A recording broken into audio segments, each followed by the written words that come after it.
bu leen di fàtte di abonné wu ak bés cloche de notification bi leen di permettre saa su nekk ngeen mën a jot information ci Xalass Info. Xalass Info, votre dose d'information.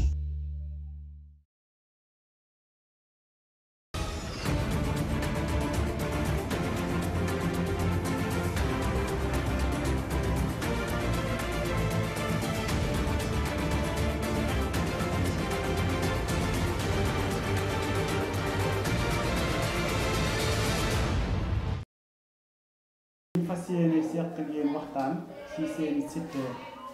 xalassinfo.com ngeen mën ko suivre ci YouTube ak Instagram ak Facebook. tey nag ñu ngi ñëw ci département Guinguinéo ñu fas yéene dalal le PCA des mutuelles de santé de monsieur Modou Matar Diop. moom lañ fas yéene seqal waxtaan fii ci département Guinguinéo commune de Daara Mboss. monsieur le PCA ginnaaw bu ñu la nuyoo ñu lay jox kàddu bi nga présenté wu après ñu dugg ci waxtaan bi. jërëjëf Mame Issa ñu ngi leen di nuyu waa groupe xalass.com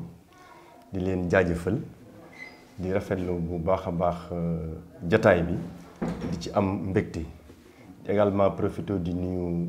waa commune Daara Mboss yëpp également noonu ñu nuyu waa département Guinguinéo yëpp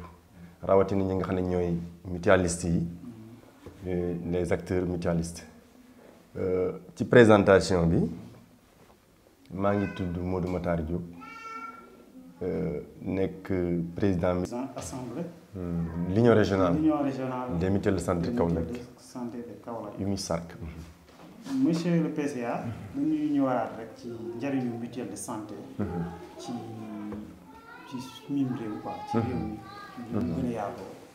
ñu ñëwoon ñu si njëriñam ak lan mooy njëriñam ñu bëri dañuy dégg mutuelle de santé dégg CMU mënuñu la defal différence bi ñu bëgg tey nga foofu lañ bëgg a doore waxtaan bi daal ñëwoon ñu si lan mooy njëriñu mutuelle de santé ci ab gox wala ci population. jërëjëf ñu ngi lay nuyu bu baax di jaajëfal ci laaj bi mu nekk laaj boo xam ni bu am solo la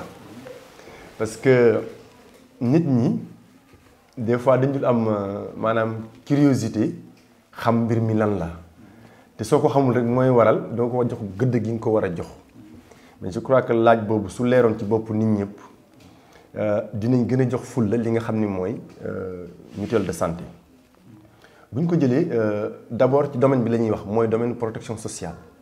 bu ñu ko waxee protection sociale mooy lépp lu nga xam ni day aar doomu aadama bi ci dundam ci risques yi ko mën a dab bi ci gën a fës nag ci Sénégal gën a solo nit ñi mooy feebar jamono bii gannaaw feebar am na yeneen mais tey xëy na mutuelle de santé yi leen tax a jóg mooy wàllu feebar pour fexe ba aar nit ñi ci li nga xam ni mooy feebar loolu nag mu nekk lu am solo. parce que état bi dafa def ñaari partie li ñuy wax offre de soins ak demande de soins bu ñu waxee offre mooy lépp lu ëmb bërëbu fajukaay yi nga xam ni su la tawat dabee fa ngay dem mais ku nekk xam na ni bërëbu fajukaay yooyu pour nga dem fa da ngay am moyen da ngay am ay gànnaayoo xaalis ndax ordonnance yi cher na ba pare service yi aussi da nga koy fay ci biir bërëbu fajukaay yi loolu nag mooy njëriñu mutuelle de santé yi foofu la mutuelle de santé di amee njëriñ ndax daf lay gunge. ci bu la tawat dabee pour li nga war a fay boo demee ci bërëb fa assistance la waaw pour le moment nag ci Sénégal dañ ko basé ci les mutuelles de santé mais du ñoom rek parce que bu ñu jëlee comme ni nga ko waxee CMU ñeenti axe la 4 axes la donc bi ci njëkk mooy bi nga xam ne mutuelle de santé yi ñoo ko yor tam soxal ñu dinañ ci dikkaat mais également am na beneen bu nga xamante ni bii dafa concerner ñi nga xam ne mooy fonctionnaire di IPM am beneen bu nga xam ne dafa concerner les gratuités bu ñu waxee gratuité mooy 0,5 enfants 0,5 ans yi mais également ñi nga xam ne dañuy amee dialyse ak Sésame plan Sésame donc ñooñu benn pàcc la ci li nga xam ni mooy couverture maladie universelle bu ñu boolee loolu lépp moom mooy nekk CMU voilà. léegi maintenant pour ñu gérer ko ci Sénégal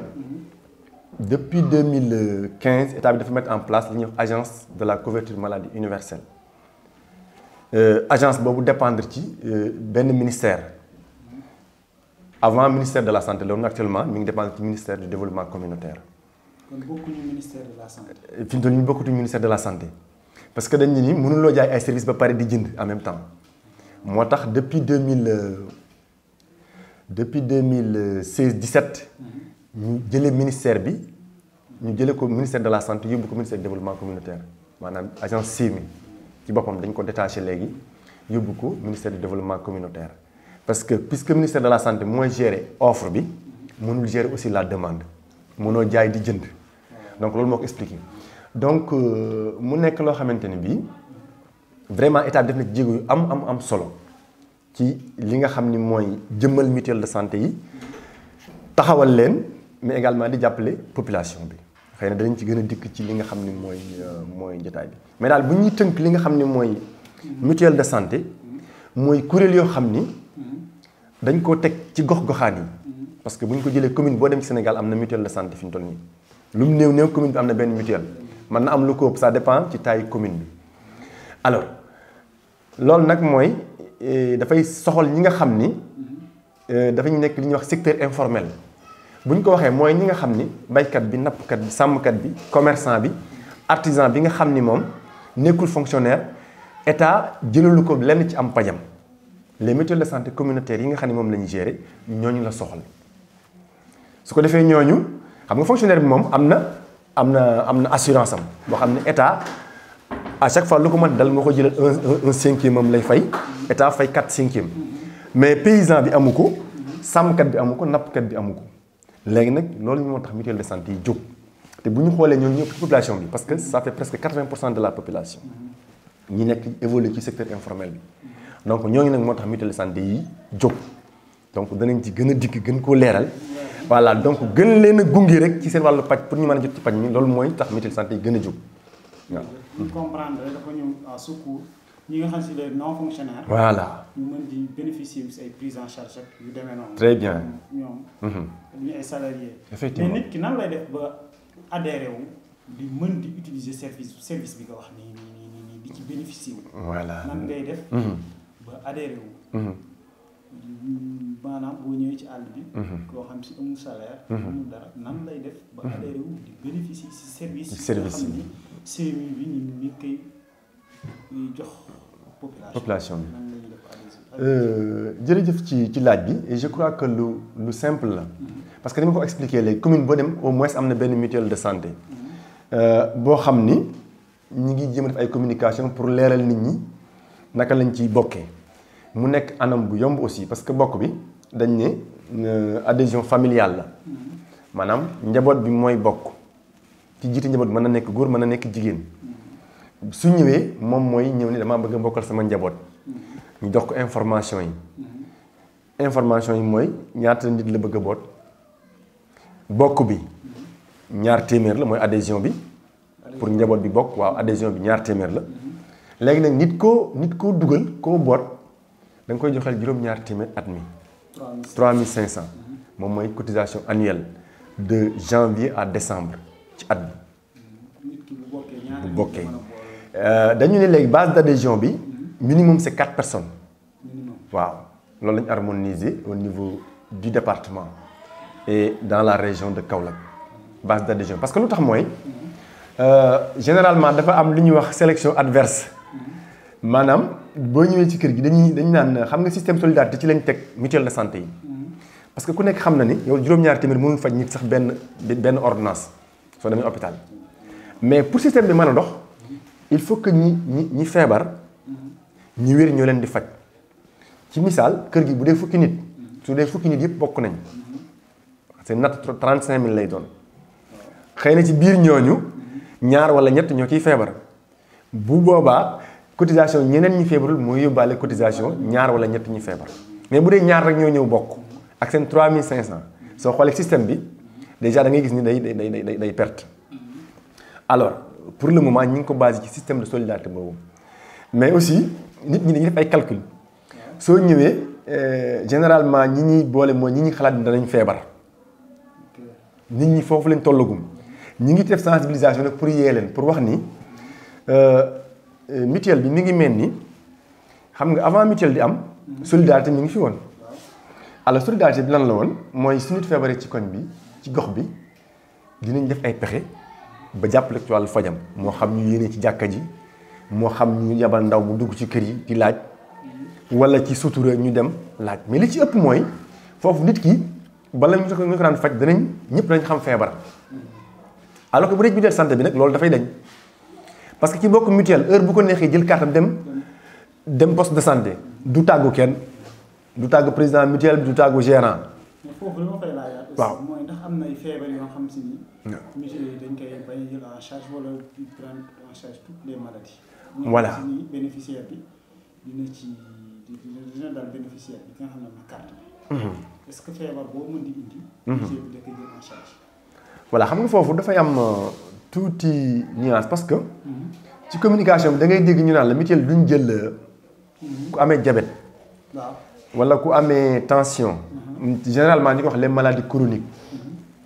mais en réalité demewut noonu ku am diabète ku am tension ñooñu ñëpp mutuelle bi da leen di jël mën nañ bokk mutuelle mais li nga xam ni pour le moment moom lañ expliquer mooy garab bi nga xam ni à chaque fois malade boobu daf koy jël nga xam ni moom leer na ni mois bi da ko fi jël plusieurs fois mais nekkul ni ku amee diabète garab boobu lay jël man leneen mën na ko dal leneen loolu ko dal mutuelle daf ko ci jël en charge. ok comme ça nit su amee tension. waaw garabu tension bi nga xam ne da koy répété te loolu ñu ngi ciy liggéey pour le moment loolu moo nekk exclusion mais yeneen maladies yi ko mën a dal loolu danañ ko jël en charge. d'ailleurs reproche bu ñuy def la li ko waral li mooy ni ñu ko expliqué léegi système de solidarité moo doxagul parce que nit ñi ba léegi sélection adverse bi la ñuy dox dañuy xool ñi gën a lompoñ ñu dugal leen ci mutuelle yi moo tax mutuelle yi amaguñ doole pour mën a supporter feebar yooyu mais daaw ci septembre passé def nañ 2 jours yoo xam ne on réfléchissait sur ça ñu ci doon xalaat naka la ñuy def ba jël en charge ñooñu et réflexion bi je crois que avancé na trop avec le réseau Oyofal Paj ñu ngi xalaat naka la ñuy vraiment jëlee loolu nga xam ne ay exclusion la woon ñu fexe ni santé yëpp joxoon na leen ordinateur ak bureau ak imprimante joxoon ko union bi aussi mais également tànnoon juróom-ñetti mutuelle 8 mutuelles yoo xam ne jëloon na fa bu ci nekk ay bénéficiaires dugal leen ci mutuelle de santé bi nattal leen at boobu waaw loolu moom defoon na ko ci mandat bu njëkk bi vraiment mais dafa nekk action boo xam ne dañ koy xaar nag surtout ci mandat bi ci li nga xam ne mooy la cible seeni élèves danañ ci dikk mooy ndongo daara yi ak élèves yi nga xam ne ñu ngi ci école yi cette fois-ci fa lañ koy xaar mais également mu jàppale ñi nga xam ne ñooy mutuelle de santé yi te bu ñu ko waxee mooy mu jàppale union départementale bi par subvention boobu nga wax pour fonctionnement parce que union bi problème bi muy gën a jànkonteel mooy problème fonctionnement local parce que ni ko mutuelle yi amee noonu la ko amee moom it te amul benn partenaire à part le réseau Oyofal Paj bu koy jàppale ci loolu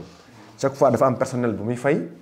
am local boo xam ne daf koy louer ak yeneen charge yi nga xam ni au quotidien moom moo koy cher. te loolu yëpp ci mutuelle de santé yi. mutuelle de santé lay dépendre donc vraiment ñu ngi leen di comme ni ñuy xaaree mairie ci mutuelle de base yi ñu ngi koy xaaree aussi conseil départemental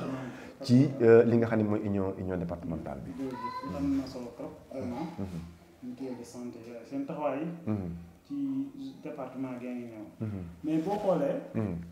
fu ci mel ne département gaa ngi néew. 67 000 ñoo adhéré. sur une population de 137 000. c'est déjà bon. sur liggéey boo xam si ni matul fukki at. ndax juróom-ñaari at la am ci. ngeen ci jot a tourné. nekk PCA bi yow. population bi. lan moo ci seen taxawaay. nan la ñuy dundee mutuelle yi ndax yéen am yan problème ngeen di jànkuwanteel. approche population bi. voilà approche population bi. voilà. liggéey bi am na solo. te am na. taux boo xam si 2% ay fonctionnaires la. effectivement 2% population bi ay fonctionnaires lañ. te presque 50% bi adhéré nañ effectivement. donc on peut dire que on est à 52% d'adhésion. effectivement 48% moo fi des. indi nga ñu sax si yenn. mais population bi lan mooy manquement yi ba léegi ñoom mënuñu am 100% ndax ku xam CMU xam ne avantage. avantage effectivement waaw xam nga généralement jafe-jafe yi ñu jànkonteel mooy population bi ay raisons économiques la ñuy évoqué maanaam soo ñëwee ci nit ki mën la man de wax dëgg yàlla bëgg na maa natt mais sama njaboot dafa xaw a yaatu am naa ñaar fukk wala am naa fukk ak juróom ci sama njaboot ku nekk moo ko bëggee joxel juróom-ñaar téeméer dana xaw a diis xam nga ko raison économique la mais nag pour man li des ci population bi mooy dañ ko desee bàyyi xel maanaam amaguñ culture denc ngir faju am nañ culture denc ngir programme xew parce que da ngay dem ci nit mu gàntal la wax la loolu xew am mu dépensé ci xaalis bu bari loolu nag dañu ne kon ñun moo tax ñu ni waxtaan yi dañ koy soppi waxtaan yi ñuy waxtaan nit ñi dañ koy soppi thème yi du ñeem rek ci ñëw ne la maam Issa kaay nattal sa njaboot mais dañuy waxtaan ak yow ci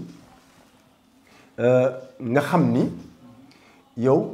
su demee hôpital nag léegi dañ koo dénk union départementale bi moom mooy gérer li ñuy wax le paquet complémentaire parce que poste ak santé moom la ñuy wax le paquet de base boobu dañ ko bàyyi mutuelle ñoom ñu koy saytu di ko fay paquet complémentaire bi ñu dénk ko union départementale bi mooy waral subvention bi bu ñëwee day am loo xam ne dañ koy bàyyi union départementale bi normalement 3500 yëpp la ñu fa waroon a bàyyi mais dañuy xool benn pourcentage parce que paquet bi moo gën a diis de base bi moo gën a diis dañoo waroon a bàyyi fi juróom-ñaar téeméer bàyyi fi la juróom-ñaar téeméer loolu moo doon idéal bi mais bi ñu doxalee ñaari at dañ ni mutuelle yi dañuy am jafe-jafe li nga xam ne ñu ngi ko jot ci paquet complémentaire bi nañ ci mosal mutuelle yi mooy waral bu ñëwee duñu jël juróom-ñaar téeméer yi mais dañuy am loo xam ne dañ koy téqaat joxaat ko mutuelle yi ngir ñu dimbandikoo ko ci paquet de base bi donc union départementale boobu moom mooy gérer pàcc bi nga xam ne moo jëm hôpital moom mooy signé ak hôpital ay convention pour mën a jël bénéficiaires yi nga xam ni dañuy seen pàcc day laaj mu àgg hôpital donc loolu mooy benn ci njariñu union départementale bi gannaaw bi nga xam ni day fédérer toutes les mutuelles du département da leen di fédérer di leen saytu di xool seen doxalin mais également di leen encadrer dinañ jikk ci moom it lim am ci personnel technique comme ni ko mutuelle bi amee xam mutuelle bi dañu la am na gérant rek la amagum doyul nag parce que war na am gérant am ay agent de promotion mais amaguñ ko mais mutuelle bi fi mu toll nii gérant rek la am ndaw loo xam ne moo fay xëy si bis bu ne di ubbi ku bëgg a natt fekk ko fa kuy jël lettre de garantie fekk ko fa kuy defar carte fekk ko fa loolu rek lañ amagum mais dañu bëgg yokk personnel boobu ba nga xam ni ñuy amee gérant bu fay xëy dañuy am ay ndaw yoo xam ne dañuy dugg ci biir dëkk bi biir gox bi di sensibilité waxtaan ak nit ñi donc union départementale boobu bi ñu paree région bu ne département yi ñooy tase former li ñuy wax union régionale bu ko defee union régionale bi taxaw moom aussi am rôle d'encadrement et de supervision des unions départementales. union régionale waaw donc union départementale yi nekk ci région bi ñoom ñooy former union régionale bi union régionale yi nekk ci Sénégal yépp les 14 régions former li ñuy wax union nationale UNAMISC union nationale des mutuelles de santé communautaire. alors union nationale boobu moom ak yeneen mutuelles yi nga xam ne nekkuñu ay mutuelles communautaires mais mutuelle état bi lañ mutuelle fonctionnaire yi la ñoom ñooy former ce qu'on appelle la fédération nationale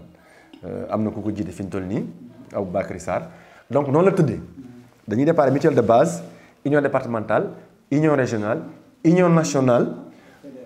la fédération maintenant ñooñu c'est des organisations indépendantes yoo xam ni comme ay association lañ léegi nag état doog a indi agence couverture maladie universelle buy saytu doxalinu yiñ lim nii mutuelle yeeg union yeeg fédération beeg union nationale bi mais agence boobu aussi dafay dépendre ci ministère du développement communautaire actuellement nga xam ne moom la état bi dénk lépp luy wàllu CMU di wàllu couverture maladie universelle comme ni ñu ko leerale woon mu am pàcc mutuelle santé ak yeneen pàcc yi donc mutuelle yi noonu lañ structuré woo. structure bi leer na macha allah. leer na bon nga ñëwoon ñu ci jafe-jafe yi rek. voilà bala ñuy ndax temps bi mi ngi dem. émission bi mi ngi tiré à sa fin. vraiment développé nañ. ci lu am solo. mais nag yan jafe-jafe nga gis comme agent de proximité yi. moom nécessité la. nécessité la. subvention yi aussi. voilà point boobu. point bu kii la aussi bu nekk rëq-rëq ci mbir mi la. effectivement. ban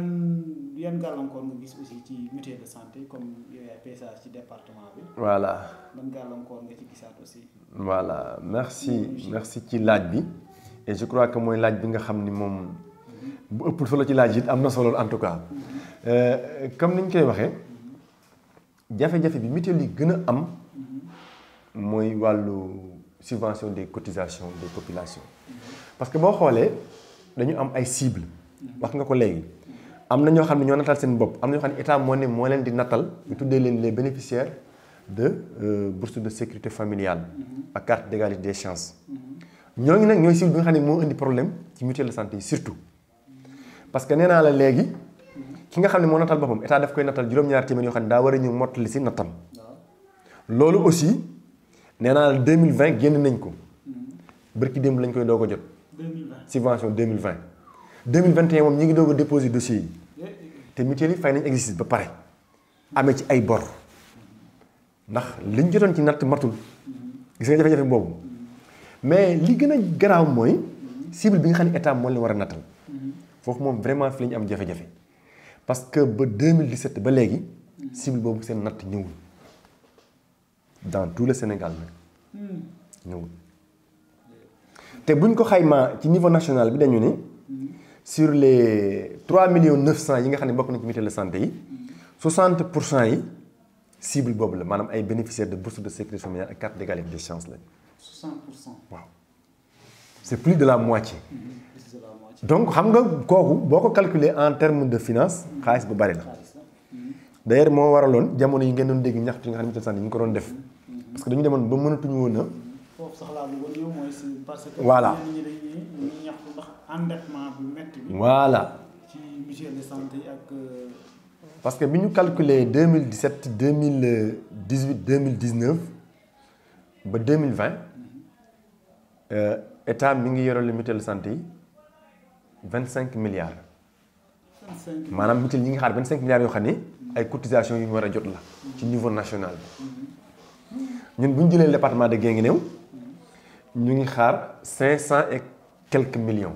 département Guinguinéo rek te ñoo ci gën a néew la ci kaw la. boo jëlee lu mel ni ñoo rek c'est presque 1 milliard. ñu ngi koy xaar voilà loolu nag da ngay xool ni xaalis boobu suñ ko jotoon vraiment waxuma la faj nit ñi mais dañuy mën a def leneen kon li ñuy ndimbali yi ñuy jooy yëpp kon dañ koy mën a saafara mu nekk loo xam ne nag xëy na diis na ci état mais il faut que état am ci ay pexe vraiment ñu ngi koy ñaax mu responsabiliser davantage les collectivités territoriales. parce que aussi santé compétence transférée la mais aussi ñoom it collectivités yi aussi ñu jël jouer seen rôle parce que lu ñu leen jox la di leen jox ay moyens kon aussi loolu war nañ mën a am lu ñu ci def par exemple lu mel ni cible élève pour man élèves yi mairie yi ñoo leen war a enrôler waxoon naa ko léegi aussi gérants yi ci mutuelle de santé yi mairie yi ñoo leen war a jël en charge di leen fay parce que la santé est une compétence transférée aux collectivités loolu mooy lan xam nga loolu bu ñu ko waxee ci tubaab mën na bañ a leer ci bopp nit ñi mais il faut ñu toj ko mooy wàllum paj wàllum wér-gu-yaram état daf ko dénk mairie yi da leen koo dénk mooy population bi seen wàllu paj yaa ko war a taxawu ci ñu am bërëb fajukaay yu mucc ayib taxawu aussi ñu mën a jot ci paj mi loolu nag bu ñu ko waxee sas la buñ la ko dénkee moom wareef la goo xam ni war nga ci def li nga man ci li ñu yaakaar ne nag moo gën a jàppale fi ñu toll nii mooy fexe ba nit ñi bërëb fajukaay xëy na naam am na waaye li jafe-jafe bi mooy bu la feebar yee guddi looy yóbbaale loolu nag bu fekkee ne am nga carte mutuelle de santé bi day yomb lool ndax da lay leer ni foo war a fay junni boo àggee ñaar téeméer ngay fay kon dootoo tiit moo tax ñu ni nañ fexe ba collectivité yi gunge population bi ñu bokk ci mutuelle de santé yi gunge bi ci njëkk nag mooy fexe ba mutuelle yi taxaw dëgër nga xam ne ndaw la fay nekk ñoom ñoo koy assurer payoram di gunge mutuelle bi ci subvention mais également di gunge li nga xam ni mooy mutuelle yi ci enrôler les élèves parce que bu ñu jëlee élèves yi li tax ma wax ne dafa yomb élèves yi ñaar téeméer rek lañ koy laaj fi ñuy laaj mag mi juróom-ñaar téeméer élèves yi ñaar téeméer lañ koy laaj. mooy seemi élève bi léegi maanaam commune bu defee 1 million rek enrôlé na 1000 élèves junni élèves junni te boo xoolee suñ commune yi foo ci génnee junni élèves daanaka day jeex daara moom matu ko commune daara mos matu ko waaw c'est moins de 700 élèves donc kon loolu du nekkul la xam ne dafa jafe te bu ñu xoolee am na rubrique boo xam ne élèves yi ñoo ko moom muy li nga xam ne dafa jëm ci wàllu fourniture loolu war nañ ko mën a étudier ba xool naka lañ ci gérer loolu noonu lu war a mën a nekk la te mooy ëppal njariñ population bi parce que day tax nit ki boo xoolee njaboot yi di ci ëpp macha allah ay xale lañ bu xale yi amee kiiraay rek mag ñi danañ mën a nattal seen bopp donc moo tax foofu aussi vraiment maa ngi guddal mais dafa nekk point boo xam ni dafa am solo te état bi mën na ci décharger wu ba nga xam ni subvention bi muy joxe dana wàññiku parce que buñ génnee la cible élève nga xam ni 100 et quelques mille la dans la région de Kaolack boo ko génnee woon ci BCF yi dafay am solo day wàññiku ci moom li mu waroon a natt donc moo tax ñu xalaat ni loolu pexe la boo xam ni vraiment war nañ ci mën a jàppale population bi. jërëjëf monsieur le PCA. vraiment leer na am na solo. xam naa beneen jafe-jafe bi rek bu ngeen ma ko mayee bala ñuy jeexal à part jafe-jafe jot natt bi beneen jafe-jafe bi ñu am mooy xam nga boo xoolee mutuelle de santé yi dañuy nekk maanaam ñi koy jiite ay bénévole lañ ay bénévolat ci la ñuy liggéey maanaam amuñu payoor comme man en tant que PCA de mutuelle amul lenn loo xam ne dañ naan bu weer dee ñu fay la ko. mais est-ce que am na jeunes yu engagé comme yow pour. voilà loolu nag mooy problème bi loolu foofu laa bëgg a dikk. moo tax boo xoolee mutuelle yi daanaka dama yàlla baal sama classe gi nga xam ni dañuy jàpp ni woyuñu lool ak ñenn ñi nga xam ni kiiw ñi ñoo ciy nekk. ba nga xam ni ñi ko waroon a ŋànk dëgg jox ko gëdd affaire bi dox duñ ci nangoo investir parce que. njariñ lu teew amu ci donc ñu ne nag loolu pour ñu mën ko contourner mooy il faut que collectivités yi ak état bi jàppale ñu ci personnel boo xam ni personnel technique lay doon xëy na dama koy baamtuwaat rek pour que ñu mën a leeral population bi mais il faut que aussi population bi xam ni dama koy baamtuwaat xam ni mutuelle bi ñoom ñoo ko mën a baaxal ñoo ko mën a yàq ni ñu koy baaxalee mooy ñu xam ne système solidarité bu ñuy teg en place la ñëpp ciy bokk mu baax mais bu ñu fekkee dañuy jël ñi xiiboon rek dugal ko ci mutuelle bu lompoñ la ñuy am bu boobaa nag du mën a faj kenn voilà donc ñu ngi ñaax population bi moom it ñu gën a li ñuy wax approprié ci tubaab gën a moom mutuelle bi gën a xam ni seen yëf la ñu gën ko téye waaw loolu jafe-jafe la yoo xam ni vraiment ñu ngi koy jànkonteel. am na solo vraiment PCA. PCA bi nan lañ koy tànnee. waaw bon xam nga mutuelle bu ne moom. comme da nga ni c'est du bénévole. waaw léegi bu ñuy assemblée générale des fois bu dee mutuelle yi dinañ am léeg-léeg li ñuy wax consensus waxtaan. mais léeg-léeg dina am xëccoo. nga xam dañuy voté ku bëgg a nekk président. 2006 daloon nañu parce que booba nit ñi xamaguñu woon carrément lan moo nekk ci biir mais yaakaar naa fi bu ñu dematoon assemblée générale moom. gars yi duñ ko xëccoo parce que bari na coono bari na jafe-jafe ndax li gën a métti mooy nga signé teg sa moromu nawle convention ma ci profité di la nuyu bu baax mooy fajkat yi ne ko ba ma fajalee bu weer dee naa la fay weer dee yàlla dogal mënoo koo fay mu lay woo téléphone da ngay dem ba dootoo ñëm sax wuyu téléphone ndax ñooñu mënoon leen a fay xam nga loolu neexul te dépendre ci yow ndax li nga joroon ci natt jeex na te côté subvention yi ñëwagul xam nga ñooñu aussi vraiment ñu leen di sant ndax dañuy muñal ay weer duñu leen fay te loolu bu amul woon du sotti ndax nit ki bu xasee nattam atam yow yaa nekk danaa la faj fukki weer ak ñaar amoo droit arrêter cette prestation yi te prestataire bi moom boo ko fayul ñaari weer amoo droit arrêter waaw mooy pharmacie mooy poste de santé yi mais masla bi ñuy am ak ñoom ak jëflante bi mooy tax ñu ñuy muñal ay weer foofu tamit contrat moo leen lii. contrat moo ñu lii dañu am convention boo xam ni dañ ci xaatim lépp li nga xam ne noonu la war a doxee. fajal ma bénéficiaire bi ñëw bu ñëwee mel nii ak nii ñun ñoo leen fi yebal mu weer dee ñu fay la bu facturé nga weer dee ñu contrôlé fay la waaw convention bi noonu lay dem. mandat bi ñaata lay doon. mandat bi nag 2 ans la woon. renouvelable mais cette fois-ci dañ ne dafay nekk 3 ans renouvelable waaw que muy au niveau mutuel au niveau union départementale ak régional. d'ailleurs may profité wax ni ren dañu war a def assemblée générale ci mois de mai bi mais assemblée générale la yoo xam ni assemblée générale ordinaire lay doon mooy comme que dañu fal structure gi gën a mag mu union nationale bi ci 2021 bi ñu génn dañu ne dañuy harmoniser mandat yëpp ci 2021 boobu ñu départ ci su ko defee du am benn renouvellement boo xam ne bu dul cas exceptionnel su ko defee ne dañuy def mandat bi 3 ans nga xam ne 2024 la ñuy defaat renouvellement pour que renouvellement yi jógee à la base yéeg nga xam ne bu ñu renouveler mutuelle dañuy renouveler union départementale renouveler union régionale renouveler union nationale parce que dafa àndul woon ñii dañuy renouveler ren bu déwénee ñu la renouveler donc loolu moo indi ren assemblée générale li ñu waroon a def de renouvellement dañ koy fomm maanaam mutuelle bi ci amul cas exceptionnel rek da ngay def assemblée générale de bilan pour harmoniser ak le niveau national nga xam ne ñun ñëpp ñooy demandoo assemblée générale de renouvellement dans tout le Sénégal mutuelle santé yëpp defandoo renouvellement union départementale yi defandoo ko union régionale yi ba ci union nationale. am na solo ci structuration bi vraiment ñu ngi lay jaajëfal PCA pour nga ñëw sa kàddu bu mujj.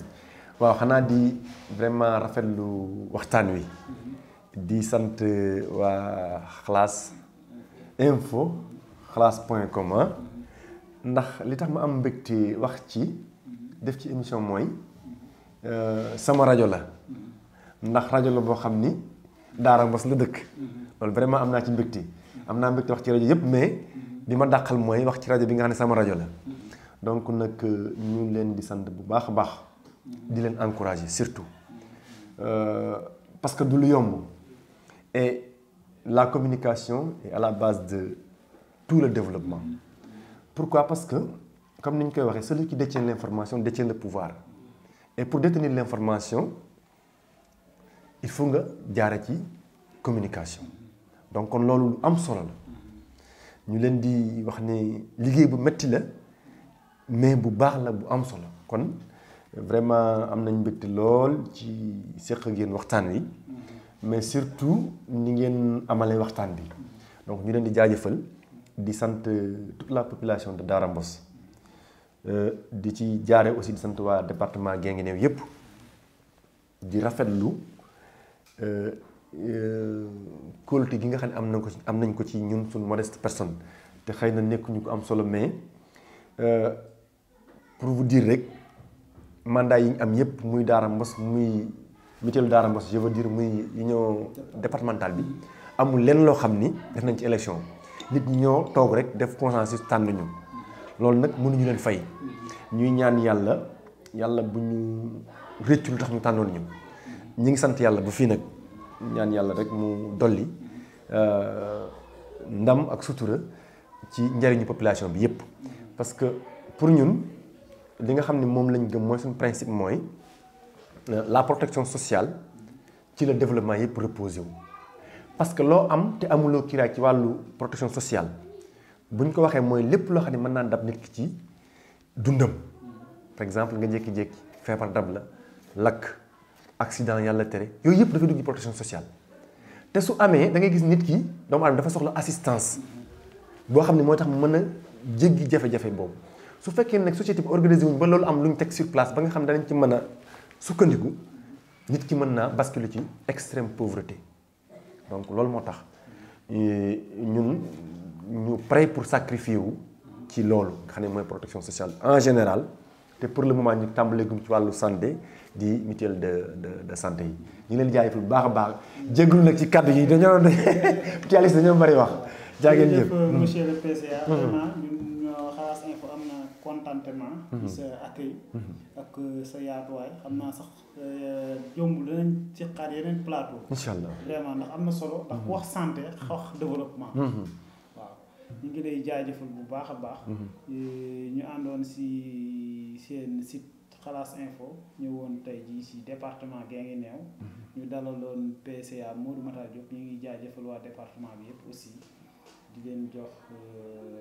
daje ëllëg ci beneen plateau incha allah. bu leen di fàtte di abonné wu ak bés cloche de notification bi leen di permettre saa su nekk ngeen mën a jot information ci Xalaas Info. Xalaas Info, votre dose d'information.